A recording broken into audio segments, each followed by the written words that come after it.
Hello, everybody. Josh Brown here, back for another great episode on Franchise Euphoria. Well, today's episode is brought to you by IndieFranchiseLaw.com, a leading resource in the franchise space to help you if you're considering buying a franchise, turning your business into a franchise, or growing your business through a licensing or franchise structure. So go on, check it out, IndieFranchiseLaw.com. I think you'll find a lot of valuable and free information as you continue to kind of weigh franchising and licensing and the growth of your business. Without further ado, I hope you enjoy today's episode. On today's episode of Franchise Euphoria, I've got Brian Farris from the Intelligent Office franchise system. He's the brand president, founded in 1995 and franchising since 1999. Intelligent Office provides private and productive offices and meeting space, along with customized virtual administrative and phone answering services, so that small business owners and entrepreneurs can spend less on fixed costs like leases, administrative, and IT-related support staff. With 55 locations open, Intelligent Office offers a variety of virtual services, including phone answering services, appointment scheduling services, and a virtual address. I really enjoyed this interview with Brian to learn more about the innovative ways in which they are growing their franchise and how now more than ever, amidst the remote environment that we all find ourselves in, Intelligent Office is looking to expand. So without further ado, I hope you enjoy this interview with Brian Farris. Hello, Brian. Welcome to Franchise Euphoria. How you doing? I'm doing well. Thank you. Doing well. So you're the brand president of a franchise called Intelligent Office. Tell us about that. Intelligent Office has been around for a little while, really pioneered the virtual working space. What we do is a combination of offering executive suites along with administrative services to help the new business owner be more successful and to gain focus on their business and achieving their goals. Well, so it's fascinating me because obviously right now with COVID and everything going on, I mean, everybody's looking at a lot of different things and things differently and from a new perspective. But there's a whole lot of people who I think had thought about operating in more of a virtual environment that are now either forced into it and or have been forced into it and really like it and now want to continue it forward. I mean, have you seen that as well? Yeah, for sure. There's three big trends that have hit our business that have, all started with COVID. Very popular before COVID was these open work environments where everybody was crowded around. You didn't have a desk, you had a table, and you were sitting there. It's basically like a coffee shop, that it was your work environment. And, now with social distancing, there's been a big move to de-densify office spaces. We're in the private office space, so we're actually in a good position there. But the co-working folks that had the high density model or the corporate offices that were in a high density model are really looking for places to put their employees now, put their workers. And so that's increased our demand quite a bit. We're also seeing a change in as people are work from home has become more of the norm. And the stigma of work from home has gone away, that there's a lot of people that are finding working from home is their option, but it doesn't work for them all the time. And there's still a need to find a private place to work or for companies to rethink the way that they do work today. We're seeing something like a pop-up office where people are leaving their dedicated work offices, their structured leases, and they're opting for on-demand space, renting a couple of conference rooms, a private office, bringing their team in once or twice a month so that they can socialize, culturalize, collaborate, and then go back to that work from home environment. So explain this whole model. I mean, to people who are contemplating it, who think they have an understanding of it, how does this all work? I mean, let's say if I'm a person who's been working in a traditional sort of office environment for my whole career, I mean, what can I expect? I mean, what are sort of the benefits and so forth that's offered through Intelligent Office, and how does it all work? I mean, what's included, what's not included? So the beauty is it really follows the on-demand economy. It is exactly what you need. If you need a personal workspace for a day or an hour, it's available. So you can rent an office room where you can come in and get some deep work done. Take advantage of the facilities. There's a reception in each one of our offices. There's certain amenities. It's just like you would expect in your old office. All those niceties are there. but it's there for you when you need it. If you choose that working from home is not for you, too many distractions, or you need to entertain clients, folks will opt into a dedicated space and they'll have their own private office, but they won't have any of the headaches of having to deal with office admin or IT and internet or any of that. That's all taken care of. That's about half of the business. The other is really being on demand with your staff. What we come across a lot is people have choices they don't know that they have. And in the environment today, with it being so competitive, uh, successful businesses are the ones that are going to be focused on their business and on their core. So what we provide is everything from basic phone answering and reception to full customer engagement, full customer care, whether that is walk in for reception or on the phone. And then the ability to have virtual administrative support. So the executive assistant type of support, either highly structured on tasks or there when you need it. All of this is on demand. So our clients are able to run their business lean, stay very, very flexible, keep a light balance sheet, invest when they need it, and not have to spend when they don't. And how does the franchise model work? I mean, for the franchisee, I mean, is a franchisee coming in, they're getting a territory, and then is it a lease of the building that is then subleased, or how does this all work? Yeah, so our franchisees are the core of the brand. We like to talk about owners helping owners because our clients are primarily entrepreneurs and owners of small and medium-sized businesses. And our franchise owners come from business in most cases. They have been successful in various fields. And what they're able to do is to help new business owners or existing business owners be successful. They will lease an office space, and then we have a layout for that space where individual clients can come in and either on demand or dedicated offices have those spaces available to them. And then they provide the staff as well. So they'll provide the office administrative staff, whether it be reception or taking customer intake for a lawyer, something really, really important. You have small law firms that people are calling and wanting free advice. Well, when they're talking to an attorney, that's a billable hour that they're missing. But they're talking to one of our intelligent assistants. We're able to handle that call exactly the way that the client needs it and allow them to be focused on what they're doing in their business. So we've got about 45 franchisees across North America. They're all entrepreneurs and business owners in their own right, and they're out there helping other entrepreneurs and other business owners.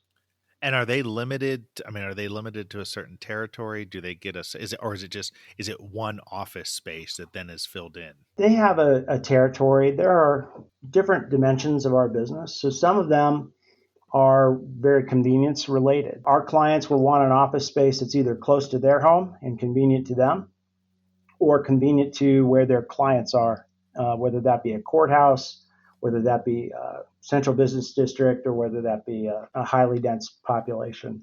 So as it pertains to the location-based aspects of our business, there is a territory more or less, but it's really defined by where the customers want to draw from. So there's selection. I mean, there's options. It's not just one building that has, 45 different offices or something like that within it. Yeah, there's definitely options.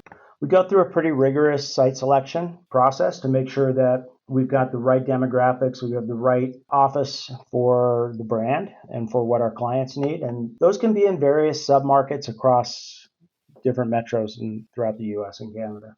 So what brought you to Intelligent Office? It sounds like from your bio that you had some experience in franchising before you went there. What'd you do?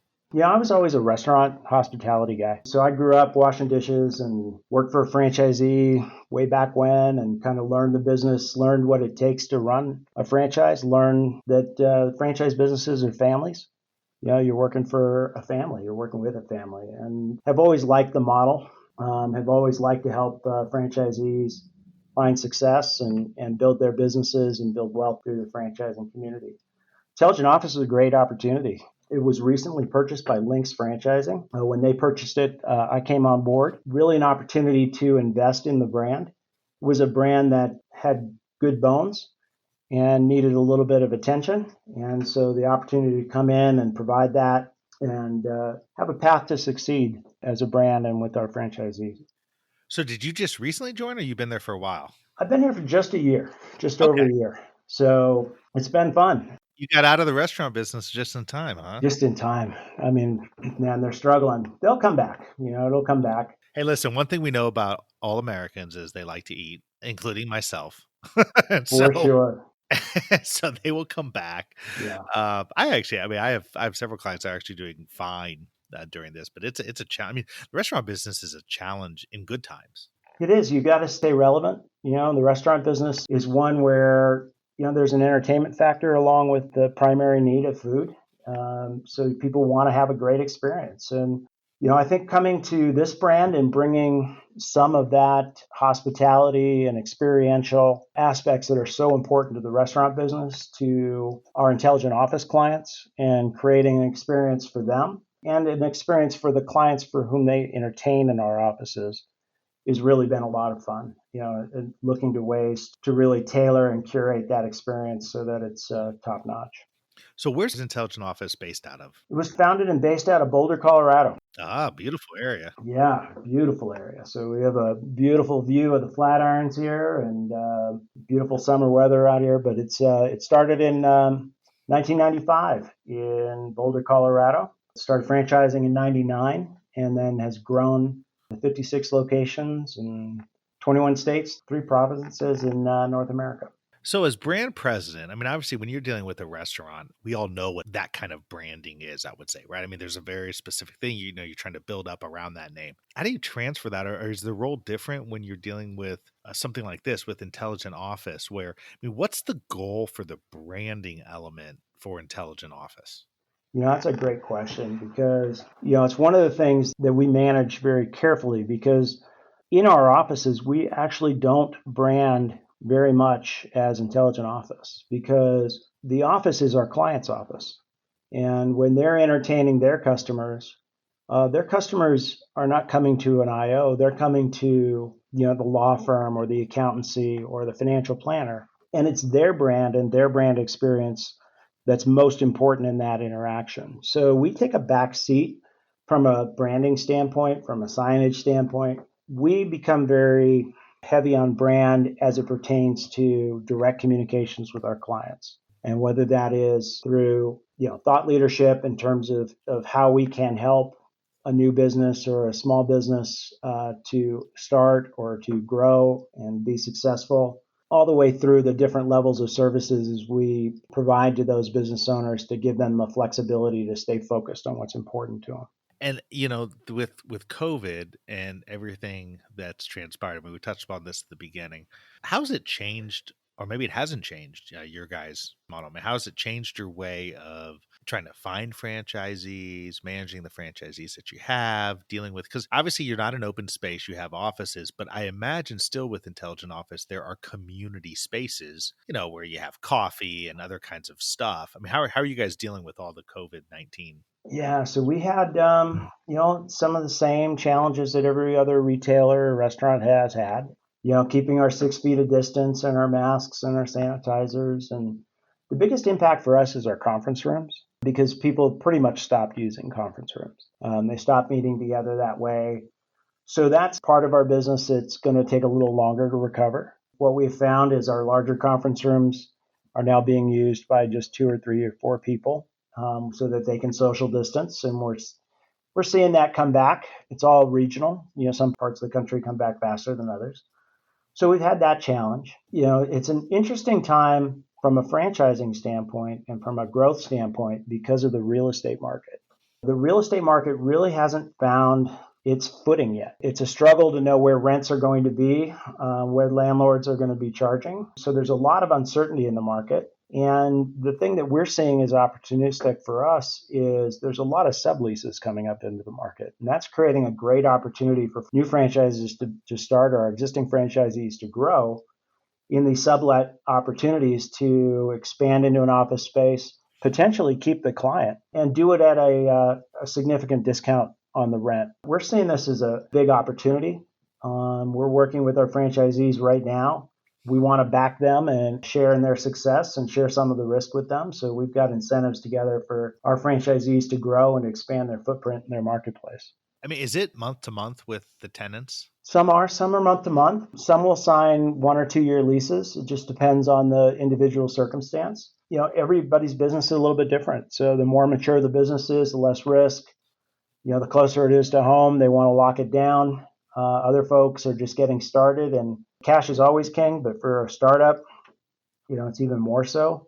So just the ability to be hyper flexible with that balance sheet and that cash flow, we'll find a solution for just about any circumstance. I mean, obviously you guys have competition, there's others that do this. And for this type of a opportunity, for this type of space, I mean, what is it that really differentiates you guys from competition or from the people who you would be competing against to bring in tenants, not just franchisees, but just tenants for the underlying space? I think competitively, it starts with our franchise owners. They're really business service experts and consultants for the clients that they serve. So it starts there. We're very grateful to have some, spectacular franchisees, and the service and advice and counsel that they provide to clients is invaluable.